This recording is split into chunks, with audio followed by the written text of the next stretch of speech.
Assalamualaikum warahmatullahi wabarakatuh.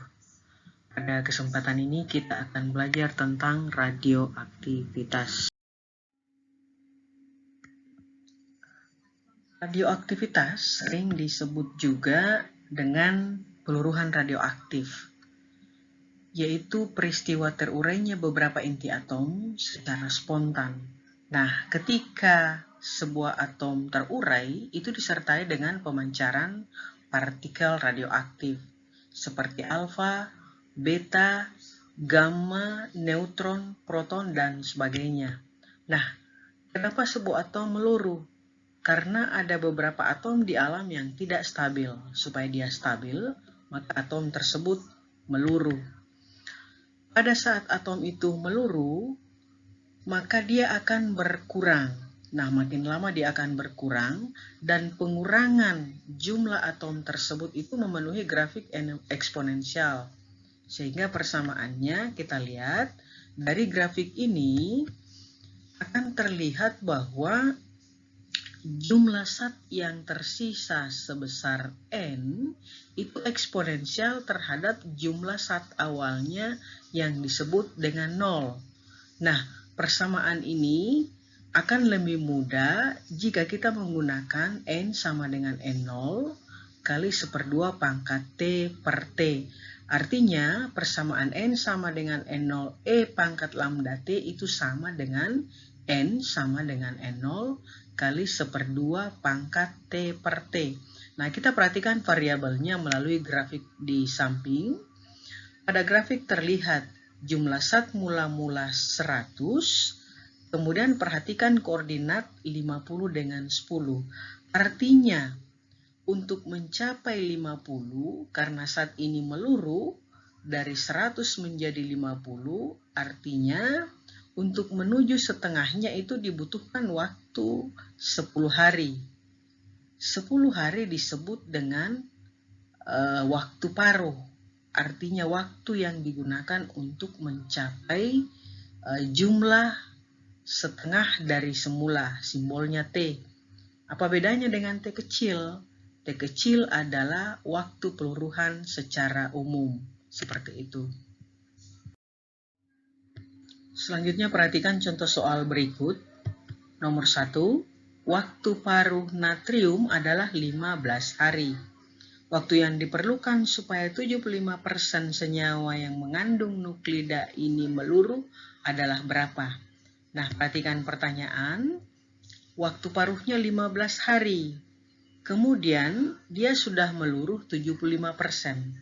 Artinya yang tersisa atau yang tinggal adalah 25%. Berapa waktu peluruhannya? Nah, yang ditanyakan adalah T. Perhatikan persamaan N sama dengan N0 kali 1/2 T pangkat T. Yang tersisa itu 25%. Itu sama dengan 1/4 bagian atau 1/4 dari semula. Nah, tinggal substitusi. N-nya adalah 1/4 N0. Sehingga N0-nya sama-sama habis kiri kanan. Perhatikan. Nah, supaya bilangan dasarnya sama, 1/4 itu berapa dari 1/2 pangkat 2 ya? Artinya, pangkatnya sudah sama. 2 sama dengan T per T. Jadi kita memperoleh 30 hari. Kita lanjut nomor 2. Waktu paruh suatu unsur radioaktif diketahui 30 menit. Dalam waktu 2 jam, berapakah bagian yang telah meluruh? Perhatikan pertanyaan. Berapakah bagian yang telah meluruh? Artinya yang ditanyakan adalah yang tinggal atau yang tersisa. Berarti variabelnya adalah N besar. Jadi waktu paruhnya 30 menit. Kemudian waktu peluruhannya 2 jam. Jadikan menit 120 ya. Nah, kembali ke persamaan. N-nya yang ditanyakan. N0-nya berapa? Ya, N0-nya langsung putar ke kiri menjadi N per N0. Kemudian yang di kanan tersisa 1/2 pangkat 120 per 30. Substitusi T kecilnya dengan T besarnya. Jadi setelah itu kita hitung 1/2 pangkat 4. Maka yang tersisa adalah 1/16 dari N0 atau 1/16 dari semula. Selanjutnya untuk soal nomor 3, ini adalah bentuk persamaan reaksi ketika memancarkan partikel radioaktif.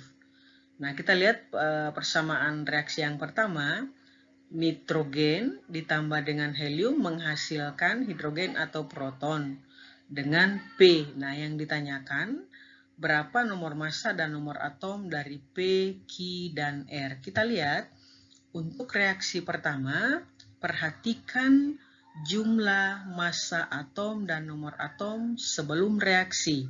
Jadi di atas 14 tambah 4, di kiri cuma 1. Jadi 18 kurang 1 itu menghasilkan 17. Selanjutnya 7 tambah 2 itu 9, dikurang 1, maka sisanya adalah 8.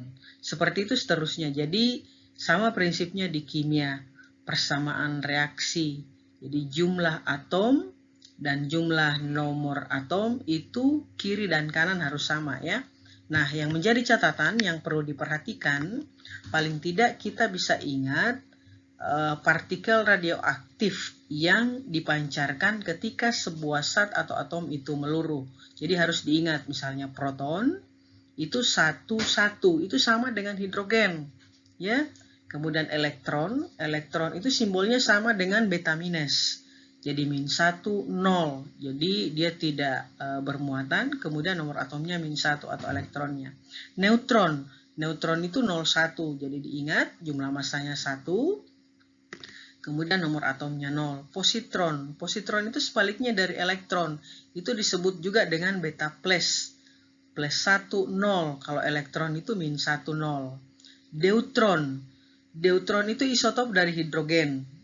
Kalau hidrogen 1,1, maka deuteron itu 1,2. Ada lagi yang disebut dengan triton. Dia adalah isotop dari hidrogen. Triton itu 1,3. Alfa. Sinar alfa itu tak lain adalah sinar helium. Makanya sama ya, 2 dengan 4.